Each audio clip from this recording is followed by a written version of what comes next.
Sub collector మరియు revenue divisional అధికారి పాలకొండ వారి కార్యాలయంలో పాలనా అధికారి వారికి ఆంధ్రప్రదేశ్ రైతు సంఘం ప్రతినిధి వర్గం జ్ఞాపక పత్రం ఇవ్వడం జరిగింది। ఈ సందర్భంగా ఆంధ్రప్రదేశ్ రైతు సంఘం జిల్లా ప్రధాన కార్యదర్శి బుడితి అప్పలనాయుడు మాట్లాడుతూ తోటపల్లి ఎడమ ప్రధాన కాలువ ద్వారా పాలకొండ చివరి ఆయకట్టు భూములకు సాగునీరు రాక వరి నాట్లు వేసిన పంటలు ఎండకు ఎండిపోతున్నాయన్నారు।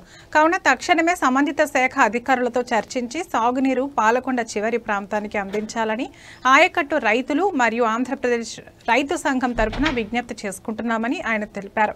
ఈ నెల 8వ తేదీ నాటికి సాగునీరు అందించకపోతే 10వ తేదీ నుండి ఆంధ్రప్రదేశ్ రైతు సంఘం మరియు ఆయకట్టు రైతులతో ఆందోళనకు అనుమతి మంజూరు చేయాలని రెవెన్యూ డివిజనల్ కార్యాలయంలో పాలనా అధికారి వారికి విజ్ఞప్తి చేశామని పేర్కొన్నారు।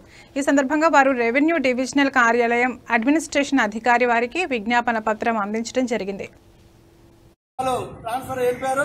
ఆ ఖాళీలను వెంటనే భర్తీ చేయాలి।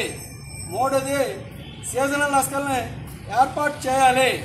ఈ రకంగా చేస్తే కానీ రైతాంగానికి సాగునీరు వచ్చే పరిస్థితి లేదు।